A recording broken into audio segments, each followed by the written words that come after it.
স্বাগত জানালে আপনাদের সঙ্গে আছে আমি রাকিব হাসান। দর্শক, আপনারা জানেন সংবাদ পর্যালোচনা ভিত্তিক নিয়মিত অনুষ্ঠানে আমরা খবরের নানান দিক বিশ্লেষণের চেষ্টা করি। আমরা চেষ্টা করি পত্র, পত্রিকা, টেলিভিশন, ডিজিটাল মিডিয়া এবং অবশ্যই নিউজ পোর্টালে যে সমস্ত খবর হয় একে একে সেগুলোর শিরোনাম জানিয়ে দিতে এবং একই সঙ্গে সে সমস্ত খবরের সঙ্গে যুক্ত মানুষদেরকে আমরা সংযুক্ত করে আমাদের আলোচনার টেবিলে।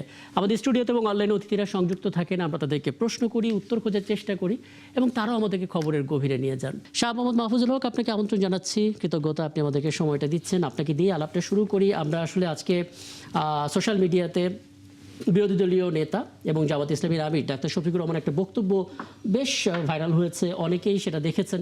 তিনি বলছিলেন যে জনগণ যখন ঘুমিয়ে থাকে তখনই আসলে তেলের দাম বাড়িয়ে দেওয়া হলো, 1.5 মাসের ব্যবধানে 5 টাকা বাড়ানো হলো, জনগণের ওপর জুলুম, এবং শেষে বলেছেন যে এটা আসলে জনগণের সঙ্গে সরাসরি প্রতারণা। একটা সলিউশনের কথা তিনি বলছিলেন যে বাজেট অধিবেশন ছিল, সেখানে আলোচনা করে ব্যবস্থা নেওয়া হতো। মুশকিল হচ্ছে তেলের দাম বাড়ে কমে আন্তর্জাতিক বাজারকে সামনে রেখে, যদিও সাম্প্রতিক সময়ে বাড়েনি, কিন্তু মাস 2 আগে সেটা বেড়েছে। তখন আবার বাংলাদেশ বাড়ায়নি, 1.5 মাস আগে বাংলাদেশ বাড়িয়েছে এবং পরবর্তীতে এখন বাড়ানো হলো। বিষয়টি একটু বলবেন, মানে আদৌ কি এই দাম বাড়ানো কমানোর ক্ষেত্রে বিরোধী দলের সঙ্গে সংসদে আলোচনা করার জন্য অপেক্ষা করাটা এটা কি প্রয়োজন কিনা? আসলে মানে বাস্তবতার প্রেক্ষিতে সরকার তো সিদ্ধান্ত নিতেই পারে, সেক্ষেত্রে এটা প্রতারণা কেন হবে? যদি একটা ব্যাখ্যা দিতেন। জি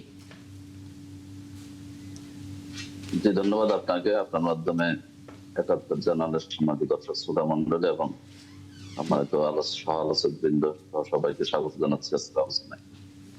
যে কথাটা বলেছেন আসলে এটা আমাদের আমির জামাত ডাক্তার শফিকুর রহমান এটা জনগণের মনের কথা বলেছেন। কারণ হচ্ছে আপনি জানেন যে আমাদের এই সরকার তেলের সংকট যখন বিশ্বব্যাপী তৈরি হয়েছিল তখন খুব ক্রেডিট নেওয়ার জন্য চেষ্টা করেছেন, বলছেন যে না, আমরা তেলের দাম বাড়াই নেই, তেলের দাম বাড়াবো না। যদিও তেল পাওয়া যাচ্ছিল না, 200 টাকা 250 টাকায় তেল বিক্রি হচ্ছে, 300 আমাদের এলাকায় 300 350 টাকা পর্যন্ত তেল, তাও মানুষ খুঁজে পায় নাই তখন। তো সেরকম একটা সংকট কেটে ওঠার জন্য বিরোধী দলের পক্ষ থেকে প্রস্তাব দেওয়া হয়েছে এবং বিরোধী দল সরকার সেটাকে অনুমোদন করে যখন কমিটি গঠন করেছে এবং কার্যকর উদ্যোগ গ্রহণ করেছে তখন সেই তেলের সংকট কেটেছে কিছুটা।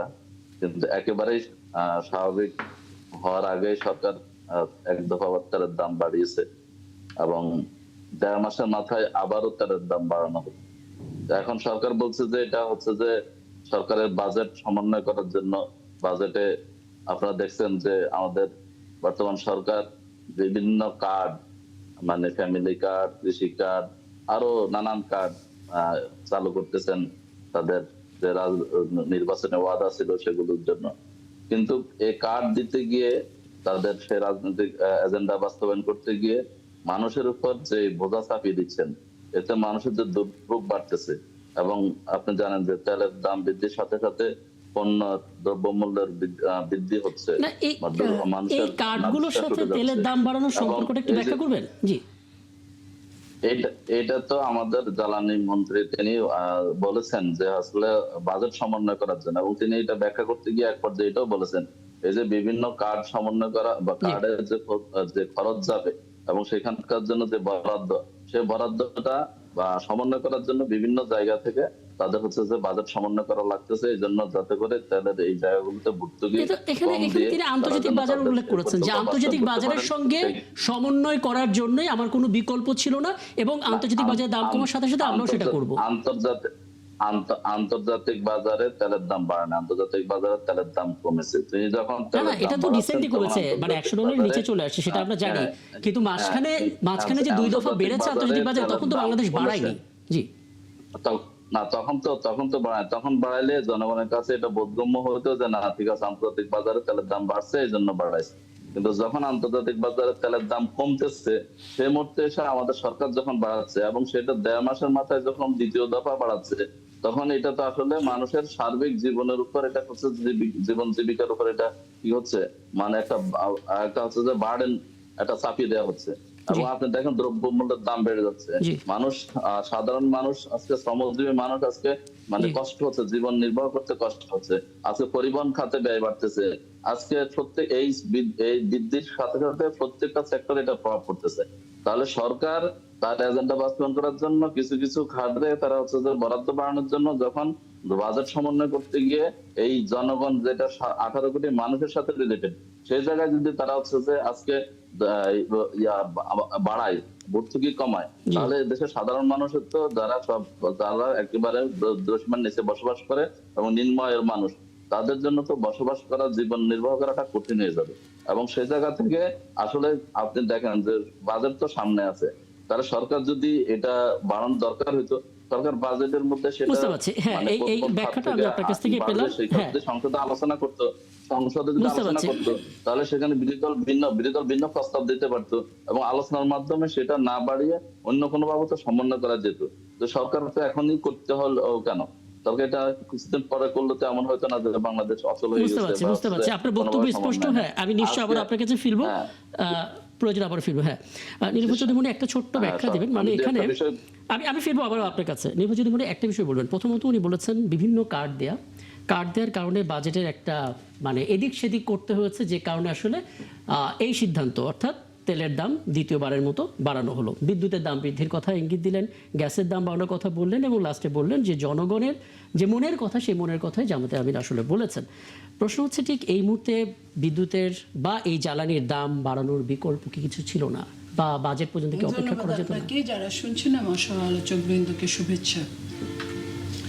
দেখেন,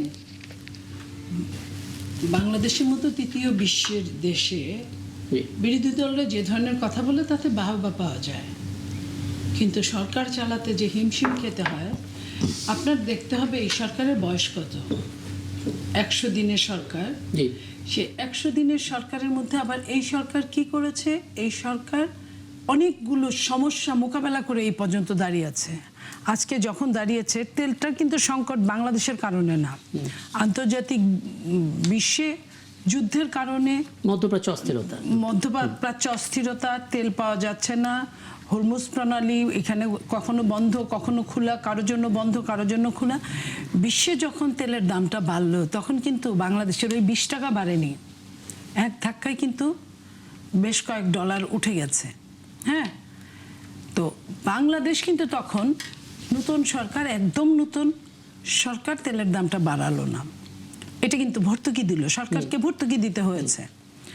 এবং পরবর্তীতে যখন তেলের দাম বাড়ালো, তখন বিশ্বে কিন্তু তেল বাড়ানোটাই স্থিতিশীল হয়ে আছে, বাড়ানোটাই। সেইখানে আপনার তো সরকার যখন 20 টাকা বাড়ালো, আপনি $1 কয় ভাগের 1 ভাগ? 20 টাকা, মিনিমাম 6 ভাগের 1 ভাগ, মিনিমাম, আরো বেশি। তো 6 ভাগের 1 ভাগ, $1ও কিন্তু বাড়ায় নাই, কারণ তেলটা কিনতে হয় কিন্তু ডলারে। তো সেইখানে আরো 5 টাকা, 25 টাকা, তো এটা ধরেন প্রায় 6-এর কাছাকাছি, 6 ভাগের এখনো। তো সেটা নিয়ে যখন কথা বললে, আপনি জানেন যে তেলটা কিছু কিছু জিনিস আছে বাংলাদেশের, সেটা যেহেতু ঋণ গ্রহীতা দেশ হিসেবে বাংলাদেশকে টিকে থাকতে হয়, ঋণের কিছু শর্ত থাকে।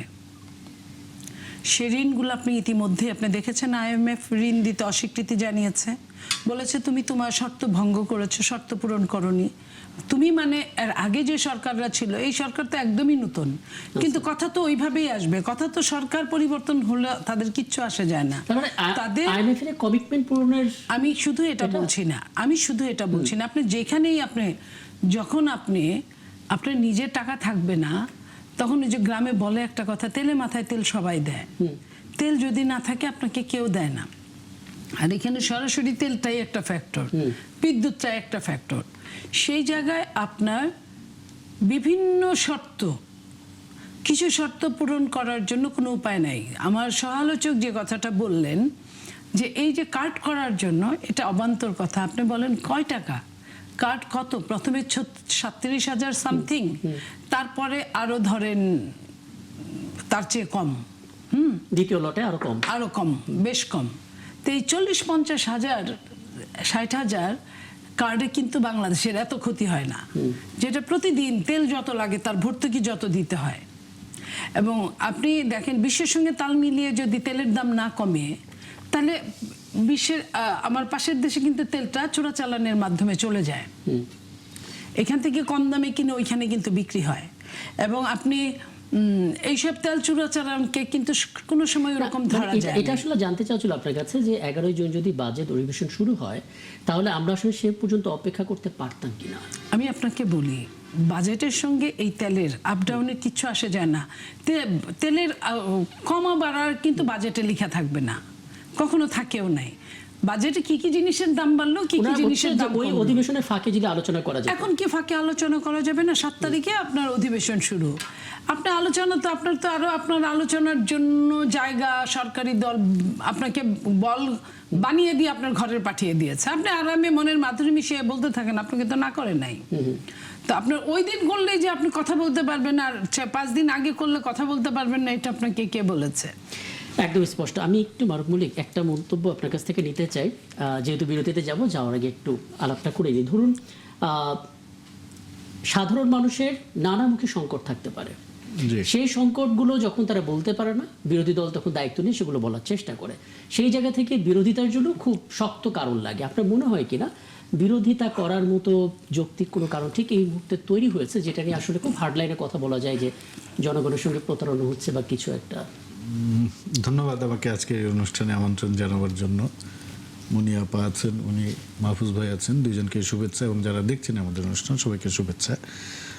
এটা আসলে সরকারের বয়স 3 মাস হলো, 100 দিন কিছুদিন আগে পার হয়েছে, 102-3 দিন। 102-3 দিন। এই অবস্থায় আসলে যে জনগণের সঙ্গে প্রতারণা করা হয়েছে এইরকম একটা কথা বলা আমার মনে হয় একটু অতিরঞ্জিত।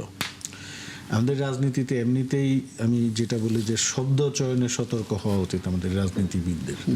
কথাটা সম্ভবত জামায়াতের আমির বলেছেন, এবং ওনার শব্দ চয়নে মাঝে মাঝে আমি লক্ষ্য করছি একটু ভ্রান্তি থাকে। উনি কি বলতে চেয়েছেন পরিষ্কার না, এখানে সরকার কোথায় কি কার সঙ্গে প্রতারণা করলো আমাদের কাছে পরিষ্কার না।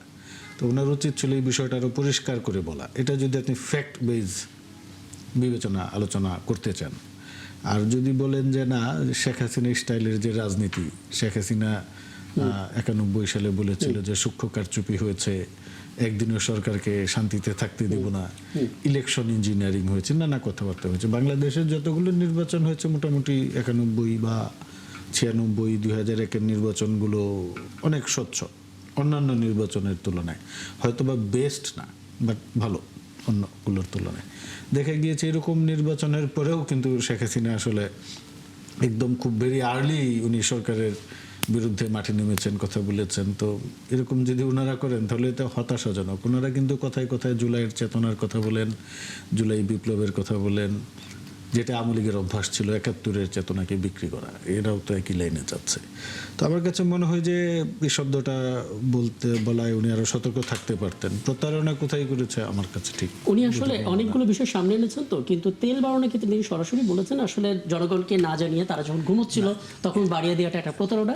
এবং সরকারের একটা বড় ব্যর্থতা হচ্ছে যে এতগুলো ধর্ষণের ঘটনা ঘটলো, একটার বিচার খুব দ্রুত গতিতে এগোচ্ছে রামি স্যার, কিন্তু আরেকটা যেটা আসলে তিনি দেখতে গিয়েছিলেন সিলেটে সদরে, সেটাও আসলে একদিনের ব্যবধানে যত দ্রুত সম্ভব এরকম বিচার কাজ শেষ করে ঠিক একই ক্যাটাগরিতে রায় যেন দিতে পারে, কিন্তু সেটা না পারলে সেটা হচ্ছে সরকারের ব্যর্থতা। না, এইটা হচ্ছে ধরেন সক্রেটিসের একটা বহুল আলোচিত একটা কথা আছে যে আমি যা জানি না আমি তা জানি, তারা যা জানে না তারা তা জানে না। একটু অ্যাডভোকেট শাহ মোহাম্মদ মাহফুজুল হক, আপনার কাছ থেকে একটু পরিষ্কার হয়ে আসি। মারুফ মল্লিক বলছিলেন যদি সরকার জনগণের সাথে প্রতারণা করে তাহলে কোন জায়গাটায় প্রতারণা হয়েছে সেটা স্পষ্ট করার কথা। আর দ্বিতীয় বিষয় যেটা দাঁড়াচ্ছে সেটা হচ্ছে যে এখন পর্যন্ত ধর্ষণের জন্য যে ঘটনাগুলো ঘটেছে খুব দ্রুত গতিতে সেগুলোর বিচারও চলছে, কিন্তু সেটা নিয়েও শঙ্কা বোধ করছেন জামাত আমির। সেই ব্যাখ্যাটা যদি একটু দেন তাহলে আলাপ করতে সুবিধা হয়। জি, ধন্যবাদ। আমাদের মারুফ মল্লিক ভাই একটা কথা বলেছেন, কিন্তু আমার কাছে আসলে আমি মাঝে মাঝে এটা বলি যে আমাদের দেশে আসলে এখন মানে যারা হচ্ছেন যে মিডিয়া ব্যক্তিত্ব বা সাংবাদিক বলি, ওনারা আসলে অনেক সময় ওই যে সরকারের সমালোচনা করার চাইতে বিরোধী দলের সমালোচনা বেশি করে না। এটা বাংলাদেশের এই আগের যে পেশিবাদ যেভাবে গড়ে উঠছে, মারুফ মল্লিক সরকারের সমালোচনা করে, উনি কিন্তু এই আয়োজনও করেছেন সরকারের। আমরা বলি সেই জন্য দেখি যে এটা একটু মানে তেলের দাম বৃদ্ধি হয়েছে, এটা যে সরকারের মানে জনগণের সাথে বা হচ্ছে যে ওনার যে অনুযায়ী যে এটা যে সরকার এটা না করলে পারতেন বা এটা জনগণের জন্য কষ্ট হচ্ছে, সেই বিষয়ে ভাই কিছুই বলেন নাই। জামাত আমির এটা বলছেন, এটা জামাত আমির দোষ হয়ে গেছে এবং উনি অনেক কথা বললেন জামাত আমির এরকম কথা বলেন। তো এটা মানে আমার কাছে মনে হয় না আর কি দায়িত্বশীল। তা আমি যাই হোক, আমি যেটা বলবো যে জামাত আমির শুধুমাত্র তেলের দাম বৃদ্ধির ব্যাপারে প্রতারণা করছেন সেটা এটা বলেন না।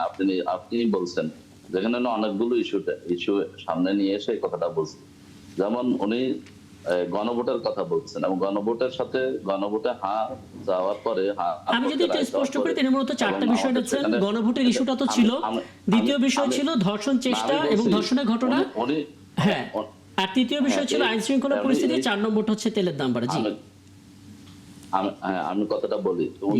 উনি গণভোটের ইস্যুটা সামনে নিয়ে এসেছেন এবং সেটা উনি বলছেন যে সরকার গণভোটের পক্ষে চেয়েছে এবং আমাদের স্বরাষ্ট্রমন্ত্রী, আমাদের প্রধানমন্ত্রী, বিশেষ করে স্বরাষ্ট্রমন্ত্রীর বক্তব্যই আছে জনগণ যদি গণভোটের পক্ষে রায় দেয় এবং এই সংসদ তখন বাধ্য থাকবে সেটা বাস্তবায়ন করতে, এবং সেটা বাস্তবায়ন কিভাবে হবে সবকিছু গণভোটের মানে যে দেওয়া হয়েছে, মানে নির্বাচন কমিশনে গণভোটের জন্য যে প্রজ্ঞাপন দিয়েছে সেটাতে কিন্তু সুস্পষ্টভাবে লেখা ছিল কিভাবে বাস্তবায়ন হবে, এবং সেটা দেখে এবং ওয়েবসাইটে, নির্বাচন কমিশনের ওয়েবসাইটে দেওয়ার পর ওনারা কোনো আপত্তি দেন নাই এবং সেটার ব্যাপারে ওনারা এটা জেনে শুনে তারা আচ্ছা, আপনি যদি এইভাবে জিনিসটা একটু শেষ করে দেন, সেটা হচ্ছে যে জাতির সাথে এটা একটা প্রতারণা কিনা, যে হচ্ছে যে আপনি গণভোটের পক্ষে রায় দিতে বললেন, জনগণ গণভোটের পক্ষে রায় দিল, এরপর আপনি আসে বললেন যে না আমি এটা অসাংবিধানিক। তাহলে এটা কি প্রতারণা? তার মানে প্রতারণার ব্যাপারটা রেটরিক না, আপনারা বলছেন এটা কোনো রেটরিক বক্তব্য না, এটা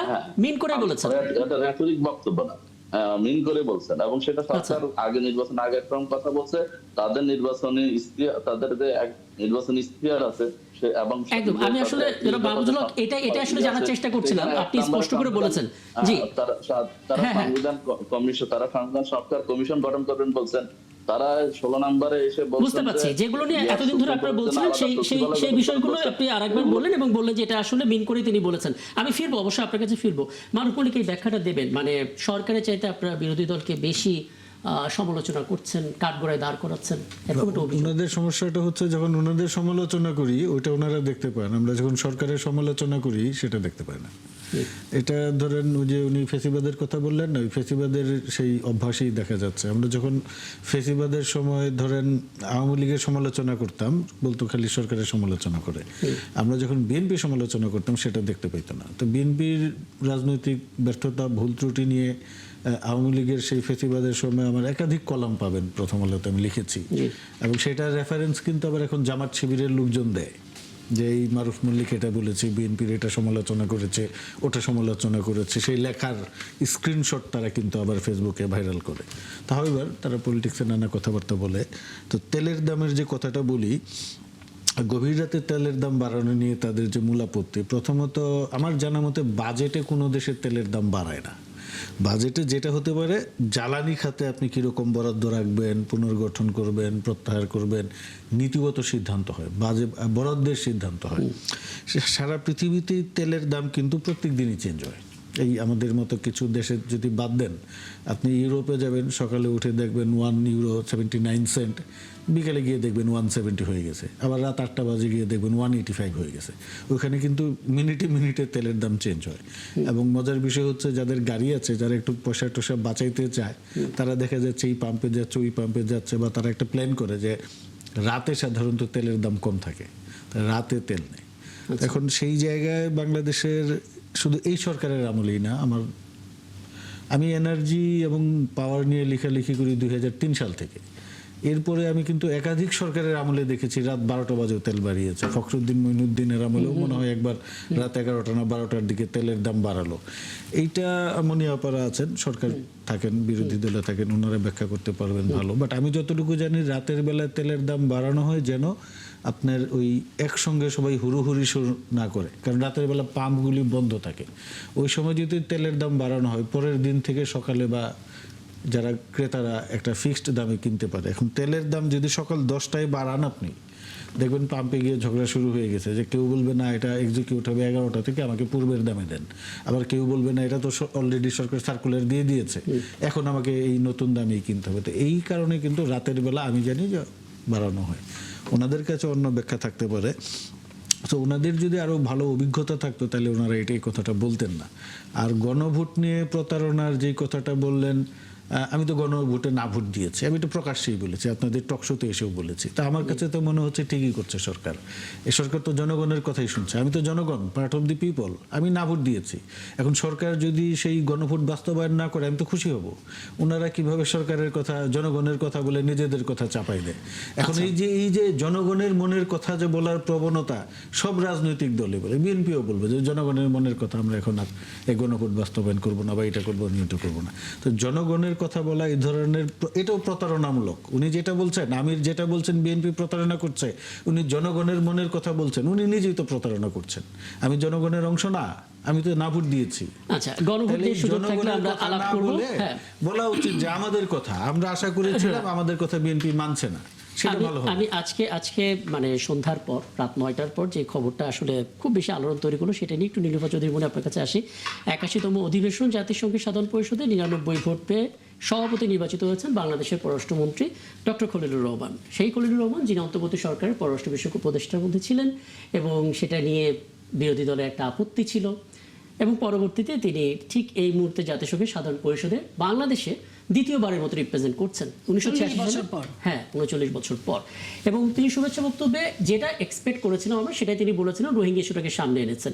এখন আপনার কাছে জানতে চাওয়া প্রথম কথা হচ্ছে, এসআরএফ গ্রুপের আজকে আমরা দেখলাম একটা 8টা শো করেছিলাম আমরা, যে 8 বিলিয়ন ইউরো সেটা সাইপ্রাসের আদালত জব্দ করেছে।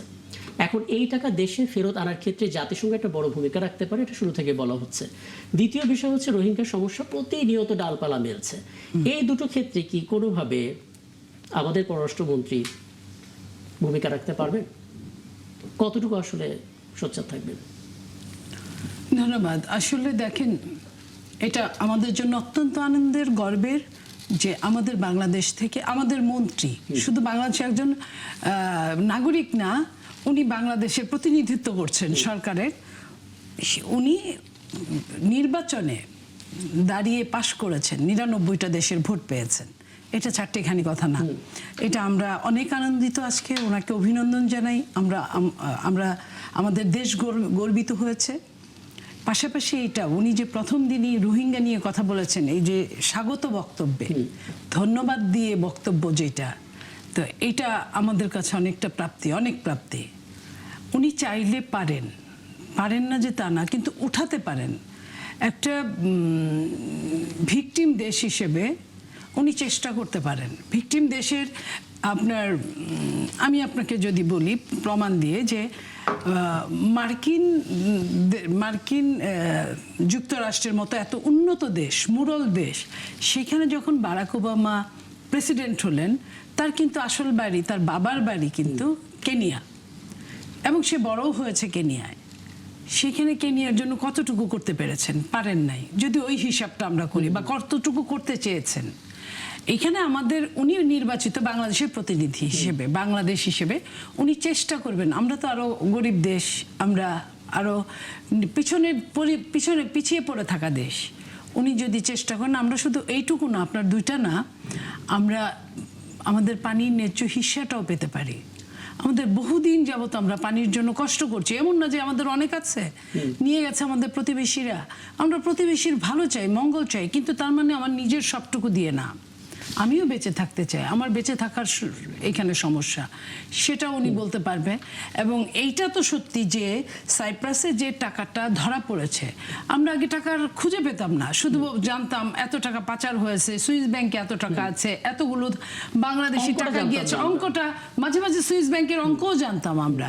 পানামা, আপনার মনে আছে পানামা কেলেঙ্কারির অনেকের অঙ্কটাও আমরা জেনেছিলাম।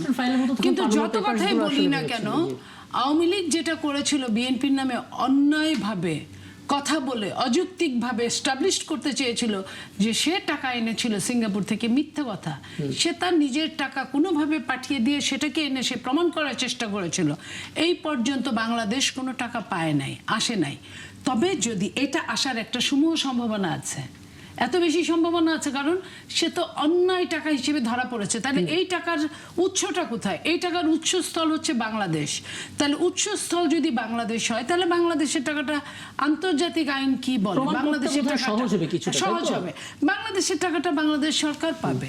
সরকার যখন পাবে, আমরা অনেকের দেখি অনেক রকম মামলা মোকদ্দমার জন্য, অর্থনৈতিক মামলা না, তারপরেও মামলা মোকদ্দমার জন্য তার কিন্তু জমি জিরাত সব ক্রোক হয়ে যায়। যে মানুষটা এই দেশের এই মুহূর্তে নাগরিক না, কিন্তু জন্মসূত্রে নাগরিক এবং এখানে ব্যবসা করেছে, তার টাকাটা, তার ওইখানে জব্দকৃত টাকাটা এই দেশের সরকার পাবে, এটাই আমার কাছে মনে হয় খুব স্বাভাবিক। এবং এটা যখন সাধারণ পরিষদের প্রেসিডেন্ট আমার দেশের, তখন আমার জন্য অনেকটা সহজতর হয় যে আচ্ছা। এটার উৎস জায়গায় জিনিসটা ফেরত যাক, তাই না? আমরা তো অনেক সময় এই জিনিসটাই করি। আমরা যখন দুই দেশের মধ্যে একটা কোথাও কেউ ধরা পড়ে, জেলও হয় ওই দেশে, তারপরে তো ফেরত পাঠায় কোথায়? তার নিজ দেশে ফেরত পাঠায়। একটা দ্বিপাক্ষিক চুক্তির সালাউদ্দিন মধ্য দিয়ে। সাহেবকে কত বছর ইন্ডিয়া ধরে রাখলো, তারপরে মামলায় জিতলো, জিতার পরে কি হয়েছে? একটা সময় হ্যাঁ সরকার চেঞ্জ হতে হয়েছে, একটা সময় তো তাকে বাধ্য হলো ফেরত পাঠাতে। আমার জিনিস আমি ফেরত নিলাম। তো সেই হিসেবে আমি মনে করি টাকা যেহেতু আমি আমার দেশের টাকা দেশে ফেরত আসতেই পারে। এটা নিয়ে আমার কাছে মনে হয় না যে কোনো সমস্যা হবে। যদি সমস্যা হয় তাহলে তো উনি ক্লিয়ার করবেন। বুঝতে পারছি, মানে এটা তো একটা ফিক্সড এজেন্ডা থাকবে সামনে, এবং অনেকগুলো দেশেরও তো। এবং আমি আপনাকে এটুকু বলতে চাই, আমার সমালোচক বিরোধী দল সমালোচনা করবে, এইটা নিয়ে সমালোচনা করুক, এই টাকাটা আনার ব্যবস্থা করুক। তাদের বহু দেশের সঙ্গে সম্পর্ক, তারা ইলেকশনের আগে বলতো এত বিদেশিরা আমাদের সঙ্গে এসে দেখা করে, কথা বলে, আমরা তো ক্ষমতায় চলে আসছি। ক্ষমতায় না আসলেও বিরোধী দলে আসছে। বিরোধী দল কিন্তু ছায়া সরকার, তারা চাইলেই এখন এটা পারে, যেটা তারা হাম নিয়ে কথা বলে নাই, কারণ তাদের সরকার, ইন্ট্রিম সরকার বিপদে পড়ে যাবে। তারা তেল নিয়ে কথা বলে নাই, বিদেশিরা নাখোশ হবে। তো এই এখন তাদের কথা বলার একটা মুখ্যম সুযোগ এসেছে, যেটা অন্তত টাকাগুলা ফেরত আসলে সবার লাভ, বাংলাদেশের লাভ, আমি মানে যদি সবার লাভ। একটু কথা বলার চেষ্টা করি, অ্যাডভোকেট শাহ মোহাম্মদ মাহফুজুল হক, আপনি শুনছিলেন নিশ্চয়ই। প্রথমত, বাংলাদেশের পররাষ্ট্রমন্ত্রী খলিলুর রহমান যে জাতিসংঘের সাধারণ পরিষদের সভাপতি নির্বাচিত হলেন, জামাত ইসলামের পক্ষ থেকে কোনো অভিনন্দন জানানো হয়েছিল কিনা? সরকারের পক্ষ থেকে তো জানানো হয়েছে, প্রধানমন্ত্রী জানিয়েছেন। জামাত ইসলামের পক্ষ থেকে এটা জানানো হয়েছে কিনা? এবং যে কথাটা আসলে নীলুফা চৌধুরী মনি বললেন যে বিরোধী দল এখন একটা বেশ ভালো চাপ দিতে পারে, এটা নিয়ে আলাপ করতে পারে যে পাচার করা টাকা যেন ফেরত আসে, যেহেতু আমাদেরই একজন পররাষ্ট্রমন্ত্রী গুরুত্বপূর্ণ দায়িত্বে সেখানে আছেন। আপনি আসলে সেই কথাগুলো বলবেন কিনা, সেই চাপটা দেবেন কিনা? জি, ধন্যবাদ আপনাকে। আমি আমাদের ডক্টর খলিলুর রহমান জাতিসংঘের সাধারণ অধিবেশনের সভাপতি নির্বাচিত হয়। আমি ব্যক্তিগতভাবে আমার আন্তরিক ধন্যবাদ জানাচ্ছি, অভিনন্দন জানাচ্ছি। আর আমার মনে হয় ইনশাআল্লাহ দলের পক্ষ থেকে সেটা জানানো হবে। যদিও খলিলুর রহমান সাহেবের ইতিপূর্বের ভূমিকা নিয়ে আমাদের অনেক প্রশ্ন আছে, এবং যেহেতু তিনি অন্তর্বর্তীকালীন সরকারের উপদেষ্টা ছিলেন, সেখান থেকে সরাসরি বিএনপির পররাষ্ট্রমন্ত্রী হয়েছেন, সেটা নিয়ে আমরা অনেক সমালোচনা করেছি, এবং সেটা আমাদের এখন অব্যাহত আছে। নির্বাচনের কারচুপির বিষয়ে তার ভূমিকা আছে কিনা সেটার ব্যাপারে আমাদের আবেদন থাকবে, কিন্তু দেশের স্বার্থে এবং দেশের ভাবমর্যাদা ও বৃদ্ধির ক্ষেত্রে আজকে তিনি যে সভাপতি নির্বাচিত হয়েছেন, আমি মনে করি এটা আমাদের দেশের জন্য সম্মানের মর্যাদা। এক্ষেত্রে আপনারা জানেন হয়তো যে এশিয়া প্যাসিফিক অঞ্চল থেকে এবার সভাপতি হওয়ার কথা, সেই ক্ষেত্রে ফিলিস্তিন প্রার্থী ছিল, এবং ফিলিস্তিন যেহেতু মুসলিম বাস্তবতিন দেশের, যাতে করে ভোট বিভক্ত না হয় সেক্ষেত্রে প্রার্থীতা প্রত্যাহার করে বাংলাদেশ সমর্থনে। এর জন্য আমরা ফিলিস্তিন নির্যাতিত মানুষকেও আমরা ধন্যবাদ জানাচ্ছি, ফিলিস্তিন রাষ্ট্রকে ধন্যবাদ জানাচ্ছি, এবং আমরা যারা ভোট দিয়েছেন বাংলাদেশের পক্ষে তাদেরকে ধন্যবাদ জানাচ্ছি। আর এক্ষেত্রে অবশ্যই মানে দুইটা বিষয় বলছেন। প্রথম বিষয় হচ্ছে যে অবশ্যই বাংলাদেশের টাকা, বাংলাদেশের স্বার্থ যেখানে বিঘ্নিত হয় এবং সেখানে যদি বিরোধী দল হিসেবে জামাত ইসলামের ভূমিকা রাখার সুযোগ থাকে, অবশ্যই জামাত ইসলাম সে জায়গায় ভূমিকা রাখবে। এবং সরকারকে জামাত ইসলাম প্রথম দিনে বলেছে আমরা সরকারের যে কোনো ভালো কাজে আমরা সপক্ষে থাকবো, আমরা সেক্ষেত্রে সাপোর্ট দিব, এবং যেখানে সরকার ভুল করবে সেগুলো আমরা ধরিয়ে দিব, এবং সংকটে আমরা অবশ্যই দেশের স্বার্থে আমরা ভূমিকা রাখবো। তো সরকার যদি আনুষ্ঠানিকভাবে সেক্ষেত্রে সহযোগিতা চায়, বা শুধু টাকা উদ্ধারের ক্ষেত্রে কেন, বাংলাদেশের পররাষ্ট্রনীতি, বাংলাদেশের নিরাপত্তা, বাংলাদেশের স্বার্থ সংশ্লিষ্ট বিষয়ে আমাদের সরকার, আমাদের বিরোধী দল ইতিমধ্যে ঘোষণা দিয়েছে যে আমাদের পক্ষ থেকে ছায়া মন্ত্রিসভা গঠনের কাজ প্রায় শেষ পর্যায়ে, এবং আমরা সেটা দিব। বাজেটে আমাদের বিকল্প প্রস্তাব দেওয়ার প্রস্তুতি চলছে।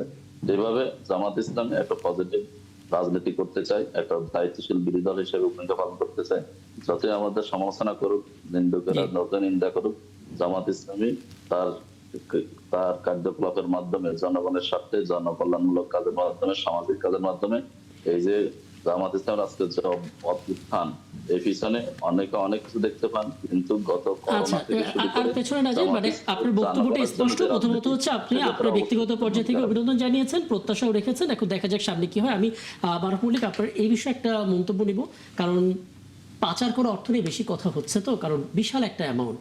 এখন এই পাচার করা অর্থের ক্ষেত্রে আমরা দেখতে পারি যারা আসলে পাচার করে তাদের সাথে রাজনীতি এবং রাজনীতিবিদ খুব স্ট্রংলি জড়িত থাকে, ফলে ফিরিয়ে আনাটা অনেক কঠিন হয়ে যায়। সেই কঠিন কাজটা আসলে কিভাবে করবেন আমাদের পররাষ্ট্রমন্ত্রী, এখন জাতিসংঘের সাধারণ পরিষদের সভাপতি, তার জন্য কতটা চ্যালেঞ্জিং একটু বলবেন। এরপর আমি আরেকটা টপিকে যাব, কমিটি টু প্রোটেস্ট জার্নালিস্ট সিপিজের কিছু সুপারিশ ছিল প্রধানমন্ত্রীর কাছে, সেটা নিয়ে আলাদা করে আসবো। তার আগে ছোট একটা মন্তব্য নিব। জি, এসালম বাংলাদেশে এক রহস্যের নাম। একদম একদম। ধরেন এসালম যখন ইসলামী ব্যাংক দখল করে আওয়ামী লীগের সহায়তায়, এর আগে ইসলামী ব্যাংকের টপ 10 ক্লায়েন্টের একটা ছিল এসালম। তার মানে তারা ইসলামী ব্যাংকিংয়ে বিশ্বাস করে এবং তারা ইসলামী ব্যাংকে অর্থ গচ্ছিত রেখেছে, ইসলামী ব্যাংক থেকে লোন নিয়েছে, কারণ টপ ক্লায়েন্ট, আর্থিক লেনদেন হচ্ছে। তার মানে তাদের ইসলামী ব্যাংকের সঙ্গে খুব ভালো সম্পর্ক ছিল। কারণ আপনি যখন একটা ব্যাংক এরকম একটা বিজনেস গ্রুপের সঙ্গে আর্থিক লেনদেনে যাবে, ঋণ দিবে, টাকা জমা নিবে, খুব ভালো আন্ডারস্ট্যান্ডিং না থাকলে হওয়ার কথা না। রহস্যময়ভাবে সেই এসালম হচ্ছে আওয়ামী লীগের হাত ধরে এসে ইসলামী ব্যাংক দখল করে ফেললো। ধরেন এটা কেমন একটা বিস্ময়কর, অবাক। বিশ্বস্ত আপনার একটা বিশ্বস্ত হ্যান্ডস এসে আপনাকে দখল করে ফেলছে, আপনি প্রতিপক্ষের পার্ট হয়ে। সেটা গেল। 5ই আগস্টের পরে আবার ইসলামী ব্যাংক থেকে তারা বেরিয়ে গেছে। এখন এসালমের বিরুদ্ধে বর্তমান সরকারের ব্যবস্থা নেওয়া উচিত। তো কেউ কেউ মনে করছে যতটুকু নেওয়া উচিত ছিল ততটুকু নেওয়া হয় নাই। আবার এইরকম একটা কথাবার্তাও আছে যে বিএনপির সঙ্গে হয়তো এসালমের যোগাযোগ হচ্ছে, কথাবার্তা হচ্ছে। এখন বাস্তবতা হচ্ছে, ওকে ফাইন, এসালম একটা বড় প্রতিষ্ঠান, আপনি তো এটাকে গলা টিপে বন্ধ করে ফেলতে পারবেন না, বিকজ এটার সঙ্গে নানা মানুষের জীবন জীবিকা, ইকোনমির একটা সম্পর্ক আছে। হ্যাঁ, আপনি অলিগার্কদের কিন্তু একদম শাটডাউন করে দিতে পারবেন না। আমাদের দেশে যারা বড় বড় গ্রুপ অফ কোম্পানি আছে তাদের বিরুদ্ধেও নানা অভিযোগ আছে, শুধু এসালম না, অন্যান্য বিরুদ্ধে অভিযোগ আছে। সেটা যদি আপনি শাটডাউন করে দেন, ইকোনমিতে ব্যাড ইম্প্যাক্ট পড়বে। তো তাদেরকে হয় কি একটা নিয়মের মধ্যে নিয়ে আসতে হয়। তো এখন সরকার কতটুকু এসালমকে নিয়মের মধ্যে নিয়ে আসবে, সরকারের কতটুকু সদিচ্ছা আছে, নাকি সরকার ছাড় দিবে, এটা আমাদের জন্য অপেক্ষা করতে হবে এই উত্তর পাওয়ার জন্য। পররাষ্ট্রমন্ত্রী চ্যালেঞ্জটা বলবেন, এইটার উপর আসলে নির্ভর করছে পররাষ্ট্রমন্ত্রী ওইখানে কিভাবে পারফর্ম করবে। আচ্ছা, আমি তাহলে, যেহেতু আপনি একজন সিনিয়র সাংবাদিক, দীর্ঘদিন ধরে সাংবাদিকতায় করেছেন, এর সঙ্গে থেকেছেন, কিন্তু এমন কিছু বিষয়ের মুখোমুখি হয়েছেন, আমি নিশ্চিত যে 2024-এর 5 আগস্টের পর থেকে নির্বাচনের সময় পর্যন্ত বোধহয় আপনি আপনার ক্যারিয়ারে ওই রকম পরিস্থিতির মুখোমুখি কখনো হননি। কারণ এই সময় কমিটি টু প্রোটেস্ট জার্নালিস্ট যেই অবজারভেশন দিয়েছে তাতে বলা হচ্ছে সাংবাদিকদের কয়েকটা ট্যাগ দেওয়া হতো: ভারতপন্থী সাংবাদিক, ইসলাম বিরোধী সাংবাদিক, দেশদ্রোহী সাংবাদিক এবং ফ্যাসিস্টের দোসর সাংবাদিক। এবং আজকে ইনফ্যাক্ট গতকালকে, যেহেতু রাত 12টা হয়ে গেছে, প্রধানমন্ত্রীর কাছে কমিটি টু প্রোটেস্ট জার্নালিস্ট তারা যে 10টা সুপারিশ দিয়েছে তার ভিতরে এটা ছিল একটা, আমাদেরকে প্লিজ ট্যাগ করবেন না, কারণ সাংবাদিকতা তখন নিরাপত্তা ঝুঁকির মধ্যে পড়ে যায়, একই সঙ্গে সত্য তথ্য দেওয়ার ক্ষেত্রে আমাদেরকে ভীত করে তোলে। কতটা ঝুঁকি দেখেন আপনি, বাস্তবতা এখন কেমন দেখছেন? ধরেন বাস্তবতা বললে যদি এখন আমি বলি যে রাষ্ট্রীয় নিপীড়ন অনেকটাই কম বা বন্ধ হয়েছে। সরকারের তরফ থেকে দু একটা ব্যতিক্রমী ঘটনা, বিচ্যুতি থাকে, ব্যত্যয় থাকে। এর বাইরে আমি বলবো যে সরকারের তরফ থেকে গণমাধ্যমের উপর হয়তো বা 5ই আগস্টের পূর্বের মতো যে চাপ ছিল ওই রকম একটা চাপ নাই। কিন্তু আপনার সরকারের বাইরের স্ট্রাকচারে যারা আছে তাদের দিক থেকে কিন্তু ভালো চাপ আছে। এটা আপনি যে 4টা পয়েন্ট বলেছেন, একটা হচ্ছে ইসলাম বিদ্বেষী, একটা আরেকটা বলেছে ভারতপন্থী, ইসলাম বিরোধী, দেশদ্রোহী, ফ্যাসিস্টের দোসর। হ্যাঁ, এখন এই যে 4টা ট্যাগ দেয়া হচ্ছে, দুর্ভাগ্যজনকভাবে 5ই আগস্টের পরে এই ফ্যাসিস্টের দোসর বাদে 3টা ট্যাগ আমাকেও দেওয়া হয়েছে। আমার ফেসবুকে হরদম আমাকে বলা হয়। হ্যাঁ, এখন আমাকে ফ্যাসিস্টের দোসর বলতে পারে না, যেহেতু 5ই আগস্টের আগে আমরা এখন যারা বিপ্লবী সেজেছেন, মাঠে নেমেছেন, তাদের চাইতে বেশি সক্রিয় ছিলাম, এই কারণে হয়তো বা সরাসরি ফ্যাসিস্টের দোষর বলতে পারে না, কিন্তু বাকি তিনটা আমাকে হরদমই বলে যখন আমরা ওদের সমালোচনা করি, আলোচনা করি। এইটা কিন্তু খুব অ্যালার্মিং। এটা হয় কি, ধরেন হ্যাঁ ঠিক আছে, ফ্যাসিবাদের গণসম্মতি তৈরিতে গণমাধ্যম কর্মীদের ভূমিকা ছিল, এটা অস্বীকার করা যাবে না। যখন পৃথিবীতে কোনো দেশে ফ্যাসিস্ট বা টোটালিটারিয়ান একটা সিস্টেম কায়েম হয়, তখন কিন্তু প্রথমে এটা গণসম্মতি তৈরি করে কিন্তু সুশীল সমাজ, মিডিয়া, কালচারাল যে ফ্রন্ট, এরা করে। বাংলাদেশেও ঠিক তাই হয়েছে। কিন্তু তাই বলে আপনি হরে ধরে যদি সবাইকেই আপনি ভারতপন্থী, ইসলাম বিদ্বেষী আর ওই ইয়ে বলা শুরু করেন, ফ্যাসিস্টের দোষর বলা শুরু করেন, তাহলে যেটা সমস্যাটা হবে, প্রকৃত যারা ফ্যাসিবাদের দোষর তারা কিন্তু পার পেয়ে যাবে এবং পার পেয়েও যাচ্ছে। এই হচ্ছে পরিস্থিতি। তো আমি মনে করি এই কমিটি টু প্রোটেক্ট জার্নালিস্ট যে কথাটা বলেছে, এটা কিন্তু আমার মনে হয় না খারাপ বলে নেই। আচ্ছা, আপনি এখানে নির্বাচনী মনি যেহেতু সংসদে আপনি থাকবেন, সেখানে তো কথা বলবেনই, এই ব্যাপারটা নিয়ে আসলে কতটা আপনাদের নজরে আছে? কারণ যে 10টা পয়েন্ট বলেছে, 10টা হচ্ছে একেবারে কেস স্টাডি ধরে ধরে, যেমন সাংবাদিকদের বিরুদ্ধে মামলা, এবং সেই মামলার পর যখন মামলার প্রক্রিয়াটা এগোয়, তখন এত দীর্ঘ সময় পার হয়ে যায় যে সাংবাদিকরা আসলে ওইখানে থাকেন, অবস্থান করেন কারাগারে, এবং তারা জানেন না যে তাদের মামলাটা আদৌ কবে উঠবে। দ্বিতীয় হচ্ছে আইসিটি অ্যাক্ট এমনভাবে ব্যবহার হচ্ছে, ইতিপূর্বে যাদেরকে আসলে মামলা করা হয়েছিল তাদের অনেকে এখনো কারাগারে আছেন। সাইবার আইন সংস্কার এবং মামলা প্রত্যাহারের কথা বলা হচ্ছিল, সেটা এখনো হয়নি, সেটার জন্য তারা আবেদন করেছেন। একই সঙ্গে কোনো পাওয়ারফুল মানুষের সম্বন্ধে তার দুর্নীতি নিয়ে যদি কোনো অভিযোগ করে রিপোর্ট করা হয়, তারা সরাসরি সেই গণমাধ্যমের সঙ্গে যোগাযোগ করার চেষ্টা করেন এবং তখন আসলে একটা যোগসাজশ করার চেষ্টা করেন। তারা আসলে এই জাতীয় ব্যাপার থেকে মুক্তির জন্য আবেদন করেছেন। অ্যাক্রিডিটেশন কাজ, সচিবালয়ে কারা যাবে কারা যাবে না, তার জন্য বেশ কিছু নীতিমালা আছে। দেখা যায় ব্যক্তিগত পর্যায় থেকে সম্পর্ক, সুসম্পর্কের মধ্য দিয়ে তারা আসলে সেই অ্যাক্রিডিটেশন কার্ড দেন, আবার দেন না। আর 3 নম্বর হচ্ছে সাংবাদিকদের বিরুদ্ধে অপপ্রচার, অর্থাৎ সাংবাদিকরা রিপোর্ট করছে এবং যেই সাংবাদিক রিপোর্ট করছে তখন সেই সাংবাদিককে ঘিরে কিছু অপপ্রচার করা হচ্ছে, যাতে করে পাঠকের কাছে বিশ্বাসযোগ্যতা নষ্ট হয়। আচ্ছা, সাংবাদিকই তো করাপ্টেড। এই ব্যাপারগুলো সরকার আসলে কি ভাবছে? দেখেন, আপনি তো কথা বললেন, যেটা আপনার কথার স্টাইলে, আপনি একজন সাংবাদিক, আপনার সম্পূর্ণ সাংবাদিকের পক্ষে কথা বললেন। জি। বাট আমি যখন একজন সাধারণ মানুষ, কিংবা আমি রাজনীতিক কর্মী, কিংবা আমি একজন সংসদ সদস্য, আমি কিন্তু অনেক চড়াই উচ্চায় পার হয়ে আসি। একটা সাংবাদিক হলুদে পরিণত হয়, সাধারণ থেকে হলুদে পরিণত হয়, এটা হতে পারে, এটা সব পেশাতেই হতে পারে। কিন্তু যখন বেশি হয়ে যায়, পরিমাণে যখন অনেক বেশি হয়ে যায়, সংখ্যাগরিষ্ঠতা পায়, তখন কিন্তু দেশের অবস্থাটা মুখ থুবড়ে পড়ে, যেটা আমরা যে সময়ের মধ্যে দিয়ে যাচ্ছি। একদিনে এটা হয় নাই। আমি যে টেলিভিশনটায় বসে আছি, একটা সময় ছিল এই টেলিভিশনটা যারা চালাতো, আমি যে কোনো দলের হতেই পারে, দল ঘেঁষা হতে পারে, সমস্যা নাই, কিন্তু অতিরিক্ত এটা কিন্তু দুঃখজনক। এটা আমরা কখনোই আশা করি না। আপনি আমার নেতা জনাব তারেক রহমান সাহেব, উনি নিজেও এটা আশা করেন না। উনি জানেন, উনি অনেককে, 2-1 জনকে, যাদেরকে আপনার সংবাদপত্রে নিয়েছেন, যাদেরকে উপদেষ্টা হিসেবে নিয়েছেন, উপদেষ্টা মানে প্রায় মন্ত্রীর, সম্পূর্ণ মন্ত্রীর পদমর্যাদা অথবা প্রতিমন্ত্রীর পদমর্যাদা, তারা কিন্তু অনেকে বিএনপি করেন না, করেন নাই, বাম থেকে আসছে, জেনে শুনেই কিন্তু উনি নিয়েছেন। কারণ দেশটা চালাতে গেলে সবাইকে প্রয়োজন। আজকে যখন আপনার এখানে বসে দেখলাম যে তোফায়েল আহমেদকে রাষ্ট্রীয় মর্যাদায় তাকে দাফন করা হয়েছে, এটা রাষ্ট্রীয় মর্যাদা রাষ্ট্র যদি না চাইতো, সরকার না চাইলে হতো না। কিন্তু আপনি আজ থেকে 5 বছর আগে চিন্তা করে দেখেন তো, এই সরকার, ওই সরকার থাকার সময় আমাদের যখন বড় বড় নেতারা মারা গেছে, ওই দক্ষিণ প্লাজাতেও তাদের একটা জানাজা হয় নাই, মদত নিতে দেয় নাই, বলার পরেও শহীদ মিনার তো বহুত দূরের কথা, রাষ্ট্রীয় মর্যাদা তো বহুত দূরের কথা, হয় নাই। তো এই জন্য আমি এই কথাগুলো বলছি যে সাংবাদিকদের এই যে কার্ডের কথা বললেন, যেটাই বললেন, যতদিন পর্যন্ত সাংবাদিকরা মালিকানার বাইরে না চলে যেতে পারবে, আপনি একজন সাংবাদিক, নিবেদিত সাংবাদিক, লাইক মারুফ মল্লিক এই পর্যন্ত আসছেন, আপনি আসছেন, আপনারা অনেক লিখে আনছেন, সাইট ভিজিট করে আনছেন, দিনের পর দিন, রাতের পর রাত মশার কামড় খেয়ে আপনারা সেই লেখাটাকে কমপ্লিট করেছেন। তারপরে মালিকের সঙ্গে যদি সমঝোতা হয়ে যায়, আপনার লেখা কিন্তু কোনো কাজ করে না। আপনি যে কথাটা বললেন, ওইখানেও কিন্তু আপনি অকেজো হয়ে গেলেন। হ্যাঁ, আপনার পেট আছে, আপনার জীবিকা আছে, আপনার এটার জন্য আপনাকে টিকে থাকতে হবে। টিকে থাকতে হবে দেখে আপনি সম্পূর্ণ নিজেকে বিসর্জন দিয়ে দিবেন, এটাও তো ঠিক না। মুনিয়াপা, সে ঠিক আছে, আমরা আপনার সঙ্গে একমত যে জার্নালিজমের একটা এথিক্স আছে, এথিক্সের বাইরে যাওয়া যাবে না।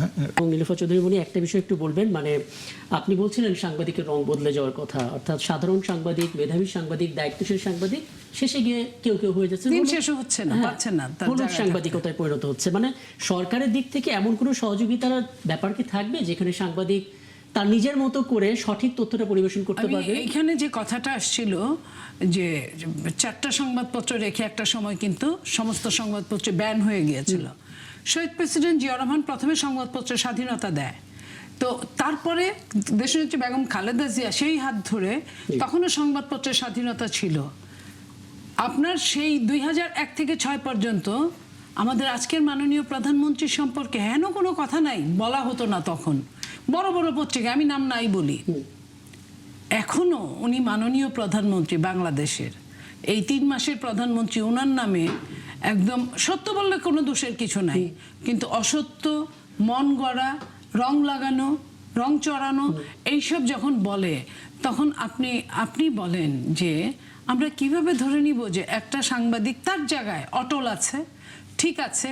তো যখন সাংবাদিকতার মধ্যে কেউ কেউ একদম জন্ডিস রোগীর মতো হলুদ হয়ে গেছে, কেউ কেউ হলুদের দিকে যাচ্ছে, তো এই হলুদের দিকে যাওয়া সাংবাদিকরা নিজেরা যদি নিজেদেরকে ট্যাকেল না দিতে পারে, লাইক আমি আপনাকে একটা প্রমাণ দেই, 17 বছর তো আমিও বিরোধী দলের কথা বলেছি, আপনারা ডেকেছেন, অনেক টেলিভিশন, অনেক পত্রিকা এইভাবে বলতো এই এই নামগুলো বাদ দিয়ে আপা কথা বলবেন, অ্যাঙ্কাররা বলতো যে প্লিজ আপা এই নামগুলো বলবেন না।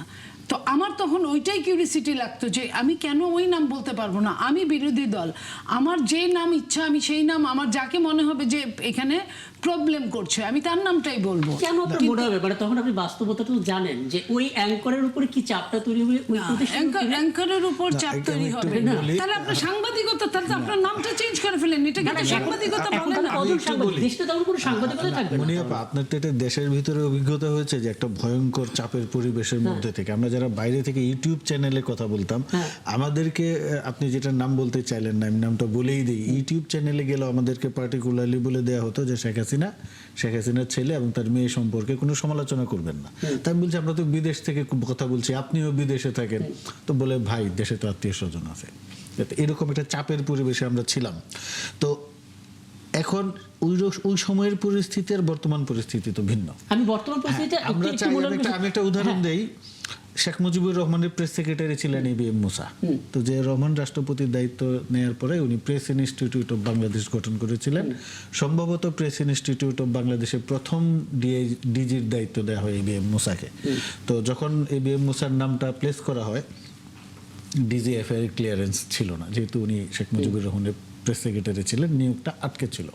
পরবর্তীতে কিন্তু রাষ্ট্রপতি জিয়াউর রহমানের হস্তক্ষেপে সেটা করা হয়েছে এবং শেখ মুজিবুর রহমানের প্রেস সেক্রেটারিকে বিএনপির আমলে একটা গুরুত্বপূর্ণ পদে পদায়ন করা হচ্ছে। বিএনপি সেই উদারতা দেখিয়েছে, জিয়াউর রহমানের আমলেও দেখিয়েছে, খালেদা জিয়ার প্রথম আমলেও দেখিয়েছে, দ্বিতীয় আমলেও দেখেছে। তারপরেও বিএনপির আমলে যে সাংবাদিকদের উপর দমন নির্যাতন হয় নাই সেটাও একেবারে পরিষ্কারভাবে বলা যাবে না, কিছু হয়েছে, অবশ্যই হয়েছে। আমাদের একটা দাবি থাকবে আপনাদের প্রতি, আপনারা যারা সরকারে আছেন, বিএনপি যেন নতুন রেকর্ড করতে পারে। পূর্বে বিএনপির আমলে যে সাংবাদিকদের উপর দমন নির্যাতন করা হয়েছে সেটা যতটা সম্ভব কমানো যায় এবং সাংবাদিকদের নিরাপত্তা যদি নিশ্চিত করা যায়, রাষ্ট্রের তরফ থেকে গণমাধ্যমের উপর যদি কোনো চাপ না থাকে, এই যে মালিক পক্ষের যে চাপের কথা বললেন সেই চাপ থাকবে না। কারণ মালিক পক্ষ, যে আপনি যেটা বললেন যে আমরা সারা রাত কষ্ট করে একটা রিপোর্ট তৈরি করি, সেটা কিল হয়ে যায় গণমাধ্যমের ভাষায়, কারণ মালিক পক্ষ সেটা যেতে দেয় না, বলে আমরা যদি এটা এখন ছাপি অমুক মন্ত্রী রাগ করবে, তমুক রাগ করবে। এই নিশ্চয়তা যদি সরকারের তরফ থেকে থাকে, আমি আশা করি থাকবে, কারণ বর্তমান প্রধানমন্ত্রী 6 তারিখেই উনারকে নিয়ে একটা কার্টুন ছাপানো হয়েছিল, সেই কার্টুনটা উনি নিজে শেয়ার করেছেন ওনার টাইম লাইনে। আচ্ছা, আমি একটু শুনে আসি অ্যাডভোকেট শাহ মোহাম্মদ মাহফুজুল হক, তারা আসলে গণমাধ্যমটাকে কিভাবে মূল্যায়ন করছেন, তাহলে সবশেষ মন্তব্যটা নিতে সুবিধা হবে। আমি একটা লাইন ওনাকে বলার আগে বলি, আপনি দেখেন সেই সময়েও কিন্তু ভালো সাংবাদিক ছিল। আপনার যেটা কেটে ফেলে রাতে, সাগর রুনির হত্যাকাণ্ড, সাগর রুনির যদি যখন সে রিপোর্টটা বানিয়েছিল তখন যদি দেখাতে দিত টেলিভিশনগুলো, সেটা মাছরাঙ্গা হোক বা এটিএন বাংলা হোক, যদি দেখাতো তাহলে কিন্তু ওই রিপোর্টটার জন্য তাদের এইভাবে প্রাণ দিতে হতো না, ওই রিপোর্টটার জন্য প্রাণ দিতে হতো না। দেখেন এখানে কতটা একটুখানি ভুলের জন্য কতটা বিপদ ঘটে। আজকে পর্যন্ত কি এমন ঘটনা ঘটেছিল যে সরকারের মধ্যে 2টা পরিবর্তন হয়েছে, কিন্তু এখন পর্যন্ত তদন্ত আলোর মুখ দেখেনি। আলোর মুখ দেখেনি। অ্যাডভোকেট শাহ মোহাম্মদ মাহফুজুল হক, একটা অভিযোগ আপনাদের দিক থেকে বরাবরই ছিল যে বাংলাদেশে আসলে কোনো গণমাধ্যমই কাজ করতে পারছিল না, সব আসলে একতরফা এক পেশে খবর পরিবেশন করছিল টানা 15, 16, 17 বছর ধরে। সরকার পরিবর্তন হয়েছে, অন্তর্বর্তী সরকার এসে গেছে, এখন নতুন সরকার এসেছে, 100তম দিন পার করে ফেলেছে। মানে আপনাদের দিক থেকে একটু বলবেন গণমাধ্যম এখন কেমন কাজ করছে, বিরোধী দলের কথা বলছে কিনা কোনো? জি জি, আমরা দেখছি যে গত 17 বছর অনেক কঠোরতা ছিল, এটা আমরা জানি বা আমরা দেখেছি, কিন্তু পাশাপাশি অতিমাত্রায় মানে হচ্ছে যে তেলবাজি অথবা হচ্ছে স্বার্থ রক্ষা এবং মনিয়াফা যেটা বলেছেন যে সাংবাদিক বা সংবাদপত্র বা টিভি চ্যানেল মালিক যখন কোনো ব্যবসায়িক গ্রুপ হয় এবং তারা তখন তাদের ব্যবসায়িক স্বার্থ রক্ষা করার জন্য যখন সেটাকে মানে রাষ্ট্র বা সরকার না চায়, সরকার সন্তুষ্ট করার জন্য কিভাবে তেলবাজি করা যায় বা মানে হলুদ সাংবাদিকতার কথা যেটা বলা হয়েছে, পেশাদারিত্বের বাইরে গিয়ে অপেশাদারি যেটা সেটা করেছে। এবং এখন হয়তো সরকারের দিক থেকে বা হচ্ছে আমরা ওইরকম কঠোরতা বা হচ্ছে যে ওইরকম ভয়ভীতি দেখি না, কিন্তু আমরা অনেক ক্ষেত্রে সেই তেলবাজি বা হচ্ছে যে সেই মানে আগ বাড়িয়ে চলা, অতিমাত্রায় প্রশংসা করা, কে কাকে পানি আগায় দিল, কে কাকে ইয়া দিল, এগুলো মানে যেগুলো সংবাদ হওয়ার মতো না, ভুল তথ্য দেয়া, ভুল তথ্য দেয়া আর বাড়তি নিউজ করা, দুটোর মধ্যে তো পার্থক্য আছে। না, ওই তো অতিমাত্রায় মানে হচ্ছে যে অথচ অনেক মানুষ অনেক সংবাদ হওয়ার মতো বিষয় সংবাদ হয় না, এবং হচ্ছে যে সরকারের দৃষ্টি আকর্ষণ করার জন্য, আনুকূল্য পাওয়ার জন্য তেলবাজি করা, এটা অনেক বেশি লক্ষ্য করা যাচ্ছে। এবং আপনি দেখবেন যে এখন টেলিভিশনের যে 4 জন সাংবাদিককে মানে হচ্ছে চাকরিচ্যুত করা হলো তাদের এই সরকারের সময়, কিন্তু এখন সরকার তথ্যমন্ত্রীর সাথে যোগাযোগ করা হয়েছে, তারা যোগাযোগ করেছেন, আন্দোলন করেছেন, আশ্বাস দেওয়া হয়েছে, কিন্তু তাদের ব্যাপারে এখন পর্যন্ত কোনো ব্যবস্থা নেওয়া হয় না। এখন সেটা যদি ভিন্ন মতের কারণে হয় বা হচ্ছে যে বিরোধী মতের কারণে হয়, সেটা তো আসলে তখন আমরা কিভাবে দেখবো যে না আসলে তারা স্বাভাবিকভাবে কাজ করতে পারতেছে, মিডিয়ার উপর কোনো ইয়া নাই, মানে হচ্ছে প্রেশার নাই। তো সেটা তো আমরা এই যখন দেখি যে সাংবাদিককে কোন একটা নিউজ করার কারণে বা কোনো ভিন্ন মতের কারণে তার কোনো উইদাউট এনি ছাড়া তাদেরকে যখন চাকরিচ্যুত করা হয়, তখন তো সেটা আমাদেরকে ভালো বার্তা দেয় না।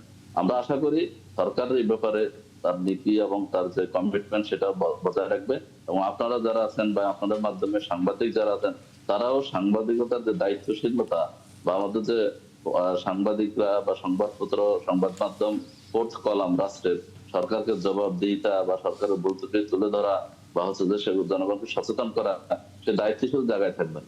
আপনারা যদি মিডিয়া যদি তার ভূমিকা পালন করতে না পারে, আপনি দেখবেন যে এখন টেলিভিশনের জায়গায় বা ওই ভূমিকাটা না পালন করলে কি হয় সেটা আমরা দেখেছি। হ্যাঁ, আমি মাহফুজের সঙ্গে আমি একটু একটা কথা যুক্ত করতে চাই। ধরেন হ্যাঁ ঠিক আছে, সব সরকারের সময় তো গণমাধ্যমের উপর নানা ধরনের চাপ প্রয়োগ করা হয়েছে, কিন্তু আমরা যদি এই পরিবেশ থেকে বেরিয়ে আসতে চাই তাহলে আমাদের প্রথম সবার আগে যেটা করতে হবে, পলিটিক্যাল পার্টির গণমাধ্যমকে ইনস্ট্রুমেন্ট হিসেবে ব্যবহার করা যাবে না। হ্যাঁ, পলিটিক্যাল ইনস্ট্রুমেন্টালিজম যদি আপনারা করেন, আপনারা রাজনৈতিক, আপনাদের অবশ্যই গণমাধ্যম কর্মীর রাজনৈতিক মতাদর্শ থাকতে পারে। আমাকে তো শেষ করতে দেন, আমার কথাটা শেষ করতে দেন। আমি একটা আপনার শেষের পর্যায়ে চলে আসছেন, শেষ করবেন, কিন্তু আমাদের একটা মৌলিক টপিক কিন্তু বাদ পড়ে যাচ্ছে। আজকে পশ্চিমবঙ্গের সাবেক মুখ্যমন্ত্রী মমতা ব্যানার্জি যে অভিযোগটা করেছেন এবং যে কথাটা এনেছেন শহীদ ওসমান হাদিকে হত্যার ক্ষেত্রে, এবং যে আমরা আগ থেকে যে অভিযোগ করে আসছিলাম যে আমাদের পার্শ্ববর্তী দেশ বাংলাদেশে নগ্ন হস্তক্ষেপ করছে এবং বাংলাদেশে যতগুলো হত্যা এবং হচ্ছে যে গুম খুনের রাজনীতি গত 17 বছর চালু হয়েছে, এবং পরবর্তীতে এই যে বিশেষ করে ওসমান হাদিকে হত্যার ব্যাপারে বা পার্শ্ববর্তী দেশে আমি আপনাকে একটু তথ্য দিই অ্যাডভোকেট মাহফুজুল হক, আমাদের এটা নিয়ে প্রতিবেদন তৈরি হচ্ছে এবং এটা নিয়ে একটা বড় আলোচনা হবে, এবং আশা করি সেইখানে আরো বিস্তারিত আমরা আলাপ করার সুযোগ পাবো, কারণ এটা এত বড় বিষয় যেটা এই স্বল্প সময় আলাপ করার কোনো সুযোগ নাই। আমি একটু মারুফ মল্লিক সবশেষ একটা বিষয় একটু বলে রাখি আপনাকে। ধরুন আপনি নিজে জানেন যে এখন থেকে 20 বছর আগে যখন আপনি সাংবাদিকতা করতেন তখন ডিজিটাল প্ল্যাটফর্ম বলে এগুলো ছিল না। এখন প্রত্যেকটা গণমাধ্যমে আলাদা করে ডিজিটাল প্ল্যাটফর্ম আছে। তখন আমরা কি করি, ওই ডিজিটাল প্ল্যাটফর্ম থেকে আয়ের জন্য ভিউ বলে একটা ব্যাপার থাকে, অর্থাৎ যত বেশি ভিউ হবে তত বেশি আয় হবে। এখন প্রধানমন্ত্রী তার কন্যাকে নিয়ে কোনো ফিল্ম দেখতে গেছেন, প্রধানমন্ত্রী প্রোটোকল ছাড়া গাড়ি চালাচ্ছেন এবং তিনি নিজে ড্রাইভ করছেন, যানজটে কিছুক্ষণ আটকে আছেন। এই খবরগুলো যখন আমরা ছোট ছোট করে ভিডিও আকারে দিই তখন সেটা ভিউ বাড়ে। এখন আমরা কি এটা বলবো আমরা তেল দিচ্ছি, আমরা আগ বাড়িয়ে নিউজ করছি? না, এটা অবশ্যই তেল না। ধরেন বাংলাদেশের প্রেক্ষিতে একজন প্রধানমন্ত্রী তার নিরাপত্তার বেড়াজালকে পেরিয়ে তার মেয়েকে নিয়ে মুভি দেখতে যাচ্ছেন, বা প্রধানমন্ত্রী নিজে গাড়ি ড্রাইভ করছেন বা গাড়ি থেকে নেমে হেঁটে চলে যাচ্ছেন, এটা কিন্তু বাংলাদেশে খুব বেশি দেখা যেত না। তো একজন, এটা শুধু বাংলাদেশ না, সারা পৃথিবীতেই সরকার প্রধানরা কি খাচ্ছেন, কোথায় ঘুমাচ্ছেন, এগুলা নিয়ে নিউজ আইটেম থাকে। এটা নিয়ে সরকারের এই যারা কর্তা ব্যক্তি থাকেন তাদের পার্সোনাল লাইফ নিয়ে আমি দেখেছি যে জার্মানিতে অ্যাঙ্গেলা মার্কেল যখন উনি চ্যান্সেলর ছিলেন, এই সুপার শপে দাঁড়িয়ে রুটি কিনছেন। এখন রুটি তো উনি কিনবেনই, সকালে যেহেতু খেতে হয়, কিন্তু আমরাও কিনি, আমাদের নিয়ে নিউজ হয় না, ওনাকে নিয়ে নিউজ হয়, যেটা গণমাধ্যমের মানে আপনি জানেন ভালো যে আপনি কেন এটা সংবাদ কেন এটা আমি রুটি কিনছি সেটা যাচ্ছে না, বাট অ্যাঙ্গেলা ব্রিটিশ প্রধানমন্ত্রী মেট্রো রেলে যাচ্ছেন সেটা ছবি আমরা হ্যাঁ, কেন সংবাদ? বিকজ এটা স্বাভাবিক কোনো ঘটনা না, বা তার যে নিরাপত্তার যে একটা বিষয় থাকে জনগণের আগ্রহের জায়গা থেকে। সো এই যে প্রধানমন্ত্রীকে নিয়ে আমরা যে নিউজগুলো করছি এগুলো অবশ্যই তৈলমর্দক সূচক নিউজ না, এটা একটা নিউজ ভ্যালু আছে। কারণ মানুষ প্রধানমন্ত্রী কি করছেন সেটা হয়ে বার যেই হোক মানুষ দেখতে চায়। এবং সবচেয়ে বড় কথা হচ্ছে কি, একজন সরকার প্রধানের জীবন আচরণ তার দেশের নাগরিকদের প্রভাবিত করে।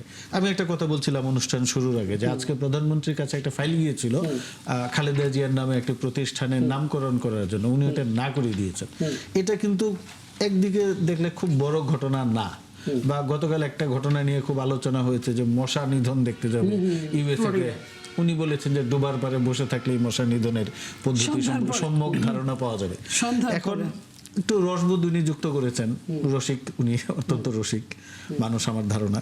তো এইটার একটা শিক্ষা আছে, শিক্ষাটা হচ্ছে যে যে কোনো প্রতিষ্ঠানেই কিছু হইলে বিদেশ সফরে যাইতে হবে আর আমার নামে নাম দিতে হবে, অসম্ভব কিছু না। দেখা যাবে মনিয়াপা যেখানকার এমপি 5টা স্কুল ওনার নামে দিয়ে দিছে, উনি হয়তো বা না করবেন, ওনার ভক্তকুল যারা আছেন কর্মীরা আছেন দিবেন। এখন প্রধানমন্ত্রী এটা করাতে কি হবে, উনি সতর্ক হবেন।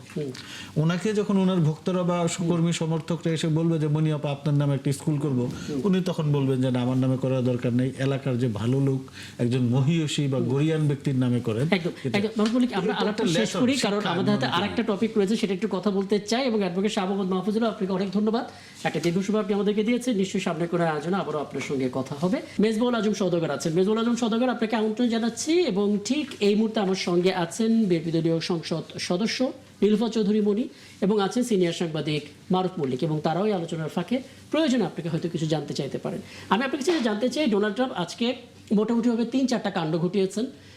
পেন্টাগন থেকে প্রেস বক্সের সামনে থেকে সাংবাদিকের প্রবেশাধিকার নিষেধাজ্ঞা জারি করে দিয়েছেন, কোনো সাংবাদিক এখন পেন্টাগনে ঢুকতে পারবেন না। দ্বিতীয় বিষয়, তিনি নেতানিয়াহুকে উন্মাদ এবং অকৃতজ্ঞ বলেছেন। এবং তৃতীয় বিষয়, তিনি আবার আগামী সপ্তাহের মধ্যে ইরানের সাথে চুক্তি হয়ে যাবে এই আশাবাদও ব্যক্ত করেছেন। একটু বলবেন আসলে নেতানিয়াহুর সঙ্গে তার এই টানাপোড়েনটা কেন শুরু হলো, প্রেক্ষাপটটা কি? অনেকে বলছেন আসলে এটা একটা নাটক, একটু ন্যারেটিভটা চেঞ্জ করার একটা চেষ্টা। আপনি কি দেখছেন? জি, ধন্যবাদ আপনাকে।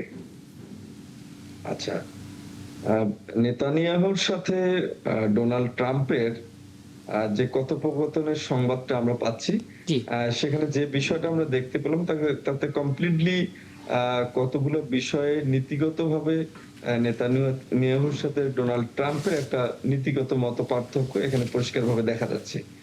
এর কারণটা একটা, যে বৈশ্বিক যে ইহুদি লবির কথা আমরা বলি, যেটা মার্কিন যুক্তরাষ্ট্রে অনেক অনেক শক্তিশালী, সেই ইহুদি লবির দ্বারা ব্যাপকভাবে প্রভাবিত হয়ে ট্রাম্প যে ইরান যুদ্ধে জড়িয়েছেন, এই জিনিসটা এখান থেকে প্রমাণিত হয়েছে।